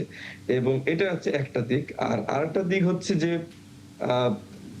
বিশ্বের রাষ্ট্রগুলো এখন ইন্টারন্যাশনাল বিজনেসে, এমন ইন্টারন্যাশনাল ট্রেডে, ইন্টারন্যাশনাল রিলেশনসে এমন ভাবে সম্পৃক্ত হয়েছে, যে আসলে যুদ্ধ আসলে আগের মতো দীর্ঘকাল কন্টিনিউ চালিয়ে নেওয়া এটা আমেরিকার মতো রাষ্ট্রের পক্ষে অত্যন্ত কঠিন, কারণ ইউরোপের দিক থেকে বলেন, এশিয়ার দিক থেকে বলেন, জি। মার্কিন মিত্র রাষ্ট্রগুলোর দিক থেকে বলেন, প্রত্যেকটা দিক থেকে মার্কিন যুক্তরাষ্ট্রের উপর এক ধরনের ব্যাপক চাপ তৈরি হয়েছে। এটার প্রমাণটা হচ্ছে সম্প্রতি মার্কিন একজন ফেমাস আন্তর্জাতিক রাজনীতির বিশ্লেষক জন মিয়ার শেইমার, তিনি কিন্তু আজকে এই বিষয়টা কন্টিনিউয়াস কয়েকদিন থেকে তিনি ব্যাখ্যা করে যাচ্ছেন। তিনি কিন্তু সম্প্রতি বলেছেন যে মার্কিন যুক্তরাষ্ট্র, বিশেষ করে ডোনাল্ড ট্রাম্প ব্যাপক চাপের মধ্যে রয়েছেন এই যুদ্ধ। সুতরাং এই যুদ্ধটা যে চালিয়ে নেওয়া ট্রাম্পের জন্য অনেক কঠিন হয়ে যাচ্ছে বৈশ্বিক চাপের কারণে। আর অন্যদিকে ইসরায়েলের অবস্থানটা হচ্ছে যে এই যুদ্ধকে চালিয়ে নিতে হবে। ট্রাম্প এই দুই চাপের মাঝখানে ট্রাম্প পড়ে গেছেন, এবং সবকিছু মিলে এই চাপের মধ্য থেকেই ট্রাম্পের সাথে যে নেতানিয়াহুর যে ফোন আলাপটা আমরা শুনতে পেলাম, ফোন আলাপের যে সংক্ষেপটা আমরা জানতে পারলাম, এটা হচ্ছে এই চাপেরই একটা অংশ। তাতে বোঝা যাচ্ছে যে মার্কিন যুক্তরাষ্ট্র আসলে প্রকৃতপক্ষে চাচ্ছেন না এই যুদ্ধটা কন্টিনিউ করুক, এবং তার সামনে সংকট হচ্ছে একদিকে তার স্ট্যাটাস কুও মেনটেন করা। স্ট্যাটাস কুও বলতে বোঝানো হচ্ছে যে তিনি একটা পৃথিবীতে, মার্কিন যুক্তরাষ্ট্র হচ্ছে সুপার পাওয়ার, সে পরাজিত হয়েছে বা কোন রাষ্ট্রের কাছে যে ছোট হয়েছে এমনটা বৈশ্বিকভাবে প্রচারিত হওয়া মার্কিন যুক্তরাষ্ট্রের জন্য একটা ম্যাটার অফ প্রেস্টিজ। তো সব দিক থেকে ট্রাম্প এই ধরনের একটা চাপের মুখে রয়েছে, এবং এই চাপ থেকেই মূলত নেতানিয়াহুর সাথে যে আলাপ আমরা দেখতে পেলাম, এটা হচ্ছে সেই চাপের একটা অংশ। আজম ভাই, আমার একটা প্রশ্ন আছে আপনার কাছে। আপনি যে কথাটা বললেন যে ক্লিয়ারলি বোঝা যাচ্ছে যে এই মুহূর্তে ডোনাল্ড ট্রাম্প এই মার্কিন ইহুদি লবির যে একটা সম্পর্ক, ওই যে একটা গাঁটছড়া আছে, সেখান থেকে উনি বেরিয়ে যেতে চাচ্ছেন সম্ভবত, বিকজ নাহলে নেতানিয়াহুর সঙ্গে এই ধরনের কথাবার্তা বলা একটা কেমন যেন আনপ্রেডিক্টেবল মনে হয়, যদিও ট্রাম্প নিজেই খুব আনপ্রেডিক্টেবল, সকাল বিকাল নানা কথা বলেন। তারপরে এখন এটা নাটক কিনা বা এটা এজেন্ডা সেটিং প্রসেস কিনা আমরা জানি না, অপেক্ষা করতে হবে। তারপরে এই বক্তব্যটা বা ভাষণটাকে যদি আমরা সত্য বলে ধরে নেই, তাহলে কি আপনার মনে হয়, কারণ আমরা যতটুকু জানি মার্কিন যুক্তরাষ্ট্রে ইহুদি লবির যে পরিমাণ শক্তি নিয়েছে, আমরা যদি ধরেন বার্নি স্যান্ডার্সের পরিণতি দেখি, উনি তো এই ফিলিস্তিন নিয়ে কথা বলে নির্বাচনই করতে পারলেন না, উনি অনেক দূরে গিয়েছিলেন, কিন্তু ওই ফিলিস্তিন গাজা নিয়ে মন্তব্য করার পরে দেখা গেছে উনি কাউন্টিগুলিতে সমানে হেরে যাচ্ছেন এবং উনি নির্বাচনই করতে পারলেন। ইভেন জেরেমি করবিনকে দেখেছি আমরা ব্রিটেনে, উনি সংহতি জানালেন গাজার প্রতি, নির্বাচন, এখন তো রাজনৈতিক কেরিয়ার দেখেন উনি লেবার পার্টিতেই নেই, বাইরে চলে গেছে। তো আমি যেটা বলতে চাচ্ছি যে এটা যদি আসলেই বলে থাকে এবং যে ধরনের ভাষা বা শব্দচয়ন ডোনাল্ড ট্রাম্প করেছেন, আপনার কি মনে হয় উনি তাহলে মেয়াদ পূর্ণ করতে পারবেন? আচ্ছা, হ্যাঁ, আমি তো সেটা আগেই বললাম যে আপনার যে ইহুদি লবি যেটা মার্কিন যুক্তরাষ্ট্রে, এটা অনেক বেশি শক্তিশালী, এবং ট্রাম্প এখানে মেয়াদ পূর্ণ করতে পারবেন কি পারবেন না সেই প্রশ্নটা হচ্ছে সবচেয়ে গুরুত্বপূর্ণটা হচ্ছে তিনি এই চাপের ফাঁদে তিনি কিন্তু পড়েছেন, এবং এটার একটা ফলাফল, একটা রেজাল্ট কিন্তু অবশ্যই আছে। কারণ এবং সম্প্রতি সিএনএন একটা জরিপ করেছে, আপনারা যদি চোখে পড়ে থাকে, সিএনএন এর জরিপটাতে দেখা যাচ্ছে যে মার্কিন যুক্তরাষ্ট্রে ইসরায়েলের যে জনপ্রিয়তা সাধারণ মানুষের মধ্যে, এই জনপ্রিয়তাটা 79% কমে গেছে। এটি একটি দিক। সুতরাং অতীতের সময়গুলো থেকে আমরা যদি এটাকে কম্পেয়ার করি, তো আস্তে আস্তে এই জিনিসটা কিন্তু কমে আসছে, অর্থাৎ ইহুদি লবির যে শক্তি, এইটা কিন্তু সময়ের সাথে সাথে কমে আসছে। আপনি কি একটা বিষয় কি আপনি একমত হবেন? অনেকে এটা বলার চেষ্টা করছেন, যেহেতু বিশ্বকাপ শুরু হচ্ছে, যুক্তরাষ্ট্রের একটা প্রয়োজন ছিল এমন একটা যুদ্ধ বিরতি অবস্থা, কিন্তু তারা সরাসরি এই কথাটা বলতে পারছে না, কারণ তাদের যে প্রেস্টিজ যেটা আপনি বললেন সেটা খর্ব হবে বিধায় তারা একটা ড্রামা করছে নেতানিয়াহুর সাথে কিছুটা এরকম টানাপোড়েন তৈরি করা। আমি একটু যুক্ত করতে চাই, যুক্তরাষ্ট্রের গ্লোবাল পাওয়ার হিসাবে উত্থান এবং ইসরায়েল রাষ্ট্রের প্রতিষ্ঠা কিন্তু খুব কাছাকাছি সময়ে, প্রথম বিশ্বযুদ্ধের পরে 1930-এর যে ইকোনমিক রিসেশন, এরপরেই তো আপনার যুক্তরাষ্ট্র গ্লোবাল পাওয়ার হিসাবে একটু আস্তে আস্তে আবির্ভাব আবির্ভূত হওয়া শুরু করলো দ্বিতীয় বিশ্বযুদ্ধে, যেটার একটা মানে প্রতিফলন আমরা দেখেছি। এবং সেই দ্বিতীয় বিশ্বযুদ্ধের পরপরই কিন্তু ইসরায়েল রাষ্ট্রের প্রতিষ্ঠা। তাইলে পরে বলা যায় যে ইসরায়েল এবং যুক্তরাষ্ট্র প্যারালালি উত্থান ঘটেছে, এবং ইসরায়েলের সিকিউরিটির জন্য একটা শক্তিশালী যুক্তরাষ্ট্রের যদি অস্তিত্ব পৃথিবীতে না থাকে গ্লোবাল পাওয়ার হিসেবে, ইসরায়েলের সিকিউরিটি কিন্তু খুব ঝুঁকির মুখে পড়ে যাবে। তো সেই জায়গায় কি ইসরায়েলের যে লবি, তারা তো চাইবে না যে যুক্তরাষ্ট্র দুর্বল হয়ে যাক, এবং সেক্ষেত্রে যদি তাদের কাছে মনে হয় যে যুক্তরাষ্ট্রের নানা জায়গায় তাদের পরিবর্তন বা শিফট করা লাগে, তাহলে তো সেটা করে ফেলবে তারা। ছোট করে সবশেষ মন্তব্য। জি জি, এটা তো খুব সুন্দর করে বলেছেন আপনি। দুইটা মানে ইনসেপারেবল একটা এখানে রিলেশনশিপ একটা ডেভেলপ করেছে, মানে একটার অস্তিত্ব মানে অস্তিত্ব আরেকটার সাথে জড়িত আর কি, বিষয়টা এরকমই দাঁড়িয়েছে। তো এটা একটা বাস্তবতা।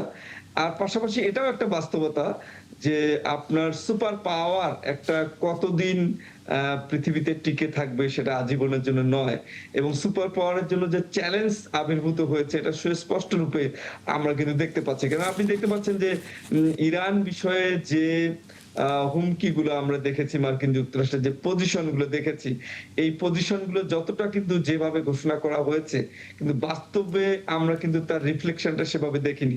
আমরা পারমাণবিক বোমার হুমকি দেখলাম, আমরা ইরানকে শেষ করে দেওয়া হবে, নিঃশেষ করে দেবে, ইরানের নৌশক্তি নেই, ইরানের মিলিটারি পাওয়ার নেই, এই ধরনের কথাবার্তা কিন্তু আমরা বলতে শুনেছি মার্কিন যুক্তরাষ্ট্রকে।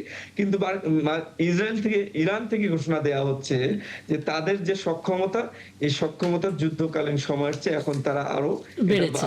হ্যাঁ, আমার হাতে সময়টা একেবারেই নেই, রাত 1টার খবর শুরু হয়ে যাবে।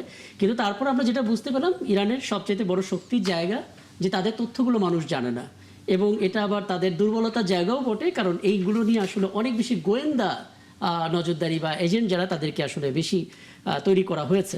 নির্ভয় চৌধুরী মুনি, আপনার কাছে দুঃখ প্রকাশ করছি, কারণ শেষ মন্তব্যটা নেওয়া উচিত ছিল। অনেক ধন্যবাদ কৃতজ্ঞতা আমাকে সময়টা দেওয়ার জন্য, এবং আপনাকেও ধন্যবাদ আমাদেরকে সময়টা দেওয়ার জন্য। দর্শক, এই ছিল আজকে 71 জনের আয়োজনে। আগামীকাল দেখা হবে নতুন বিষয় নিয়ে। থাকবেন আমাদের সঙ্গে।